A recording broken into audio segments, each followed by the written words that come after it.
Assalamualaikum Pak Ustadz. Waalaikumsalam warahmatullahi wabarakatuh. Mari ya. Nama saya David Herlin dari Pacitan. Ya. Terus terang saja, saya mendengarkan radio MTA FM sudah 1 tahun lebih. Dan saya seorang mualaf. Dulunya? Saya beragama Nasrani, Ustadz. Oh iya. Dan baru 3 hari yang lalu. Ya. Banyak pertentangan dalam keluarga saya, Ustadz. Tapi saya sudah mantap untuk menekuni, mengamalkan agama saya yang baru ini. Karena radio FM yang saya dengar, hati saya mencair dengan kata-kata Pak Ustadz, sehingga saya bisa untuk berkumpul dan bertemu dengan saudara-saudara seiman di sini. Ya, alhamdulillah. Ini saya ada unek-unek, Pak Ustadz. Iya, monggo. Karena kemarin saya izin, atau katakanlah saya memberitahu istri saya bilang, "Mah, besok saya mau ke Solo." Loh, ada apa ke Solo kok dengerin? Memang Pak Ustadz, biasanya kalau saya bepergian ke luar kota atau di dalam kota pun, saya mesti dengan anak dan istri saya. Kemanapun kami dengan sekeluarga.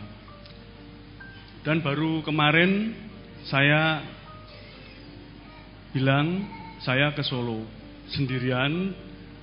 Saya seorang diri. Lah, dengan siapa? Saya dengan bapak-bapak. Lu ada acara apa? Sementara belum saya beritahu.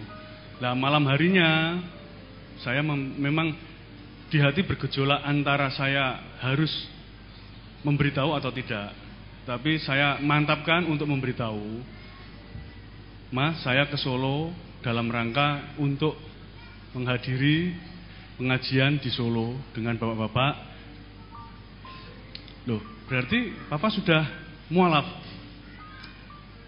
Sesaat saya berpikir, saya menjawab atau tidak, karena kalau saya bohong, nanti akhirnya saya berbohong terus. Karena pernah saya mendengar panjenengan ngendikan, kalau kita berbohong 1 kali, pasti akan dilanjutkan dengan kebohongan yang lain. Ya. Nah, itu menjadikan beban buat saya. Toh suatu saat, istri dan anggota keluarga saya tahu. Akhirnya saya berterus terang, apapun yang terjadi, saya akan berterus terang. Akhirnya saya berterus terang. Nah, istri saya kaget dan sedikit menyesalkan atau mungkin marah. Akhirnya dia bilang, udah kalau gitu nanti saya ajukan ke pengadilan, karena istri saya seorang PNS, untuk istilahnya menggugat supaya lebihan. Tapi saya nggak menjawab. Terus akhirnya pagi tadi saya juga izin lagi, memberitahu, Mas, saya berangkat. Kebetulan istri saya pas dinas malam.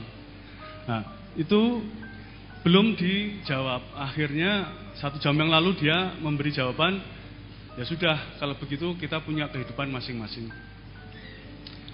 Yang saya tanyakan Pak Ustadz, bagaimana cara saya menyikapi sikap istri saya yang demikian, karena dia mungkin terkejut juga kaget, serta sedikit marah, dan juga anggota keluarga dari istri saya, karena terus terang kami sekeluarga adalah pengurus salah satu, di sini saya katakan sekalian, salah satu gereja. Ya. Nah, sebentar lagi kan acara Natal. Makanya dengan ini saya memohon dari panjenengan untuk menjelaskan bagaimana sikap saya tentang istri saya dengan saudara-saudara saya yang lain, dan juga bagaimana saya memberitahu kepada anak saya. Karena anak saya 2 orang putri, yang 1 sudah mualaf lebih dahulu. dan saya mengikutinya Pak Ustadz. Dan yang kecil masih kelas 2 SD. Bagaimana saya menjelaskan? Karena ini tadi dia SMS, "Pak, nggak ke gereja." Saya belum menjawab Pak Ustadz. Mohon bimbingan panjenengan bagaimana nanti saya bisa menjelaskan ke anak saya dan istri saya juga keluarga. Karena terus terang dengan perkataan istri saya, seandainya nanti dia benar-benar mengajukan gugatan, apa yang saya harus jawab dan bagaimanakah langkah saya selanjutnya. Karena kalaupun itu nanti terjadi,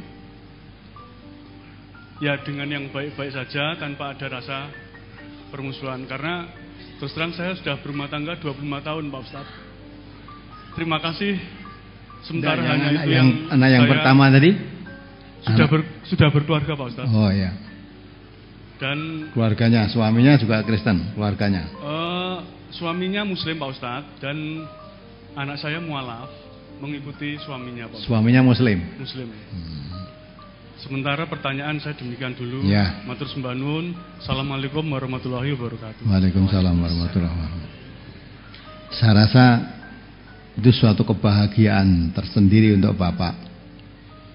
Ya, karena mendapat hidayah dari Allah.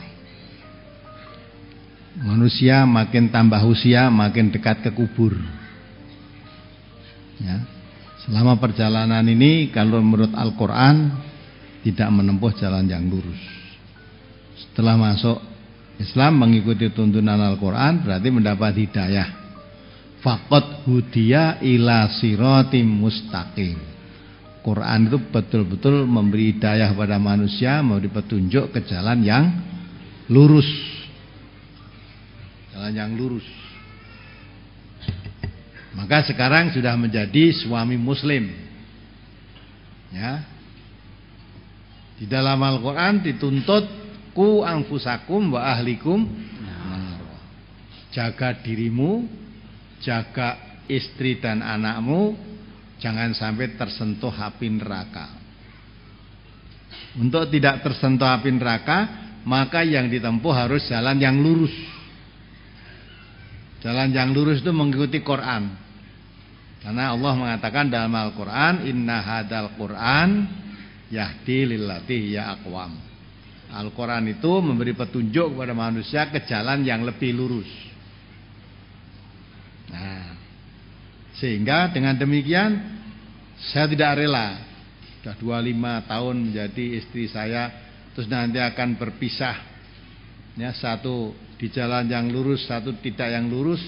Kalau bisa bercita-cita suami istri itu menjadi satu di dunia ini dan di akhirat di surganya Allah nanti. Tapi kalau tidak ketemu satu jalan, ya terpaksa tidak bisa ketemu. Maka sekarang Bapak harusnya bersikap tegar, tidak usah banyak. Karena nanti pas ada waktu enak, ngomong-ngomong enak, diajak. Kalau belum mau didakwai, mari bersama-sama kita dengarkan radio ini aja. Terus kita dengarkan, kita renungkan, ya, kita pikirkan dengan akal pikiran yang sehat, dengan hati yang bening. Insya Allah nanti Quran itu nembus ke hati yang bening tadi, bisa mengerti. Nah, mudah-mudahan kalau sekarang Bapak menjadi mu'alaf dengan kesabaran, dengan ketekunan, membimbing anak istrinya ke jalan yang lurus. Anaknya sudah ikut suaminya muslim, alhamdulillah sudah. Ya, tinggal mengertikan saja Islam yang sebenarnya bagaimana. Sekarang tinggal istrinya, Bapak sudah dapat hidayah, masuk Islam, menjadi orang Islam, tuntun istrinya ke jalan hidayah, pelan-pelan. Misalnya nanti dia akan menggugat minta cerai, tidak usah ribut lah. Apa sudah kamu pikir panjang? Ya, apa sudah kamu pikir panjang? Nah, kalau memang sudah kamu pikir panjang, ya silahkan kamu gugat. Tapi kalau bisa, mari kita sejalan, ya, kita tempuh bersama-sama. Nanti suami istri itu kita lanjutkan di akhirat nanti di surganya Allah nanti. Nah, insyaallah dengan sedikit, biar dia marah-marah, biar istri karena tidak tahu. Maka kita terima aja dengan tenang, kita dakwai, kita gembirakan. Basyiru wala tunafiru, kata Nabi kan begitu. Berikan dia gembira, jangan dibikin lari.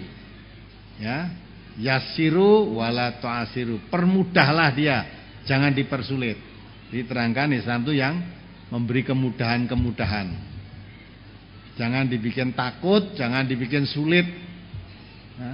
Berikan gambaran kemudahan jadi orang yang. Dengan begitu insya Allah dengan doa mudah-mudahan Allah membuka hidayah hatinya. Yang kemudian akan paling pertama nanti ada rasa pekewuh dengan keluarganya karena keluarganya pengurus gereja dan sebagainya. Perkara keluarga pengurus gereja biarkan saja. Yang penting kamu istri saya, kamu anak saya, dia anak saya, kamu, saya dan anak-anak kita jangan sampai berselisihan di dalam masalah ini. Ya, saya doakan, saya ikut bantu doa Bapak, mudah-mudahan istrinya mau dapat hidayah dari Allah sehingga niatnya yang akan gugat minta cerai mudah-mudahan malah berubah menjadi menyatu menjadi orang Islam dengan hidayah Allah. Itu saya rasa suatu kenikmatan yang besar dari Bapak ini. Kalau terpaksa sampai nanti terpaksa andai kata tidak mau betul, ya terpaksa gugat cerai betul karena Islam, karena dia tidak mau Islam, insya Allah itu jalan terbaik. Karena bagaimanapun juga istri dipertahankan, maunya tidak bisa pisah, ya, akhirnya juga akan dipisahkan juga oleh Allah. Kalau tidak bisa hidup ya pisah mati, semua itu akhirnya kan ke sana. Ya. Maka bertemu karena Allah, kalau terpaksa berpisah ya berpisah karena Allah. Bertemu karena Allah, saya sebagai suami berkewajiban menuntun istri. Semaksimalnya selama jadi istri saya akan saya arahkan, saya tuntun supaya dapat hidayah seperti yang saya rasakan. Itu. Kalau ini terpaksa nanti tidak mau, terpaksa dia minta cerai, ya sudah, tidak masalah lah. Tidak cerai hidup ya cerai mati. Nah, mudah-mudahan Allah akan membuka hidayah. Kita tidak usah putus asa dan kita tidak usah menceraikan dia, tapi berusaha mengislamkan dia.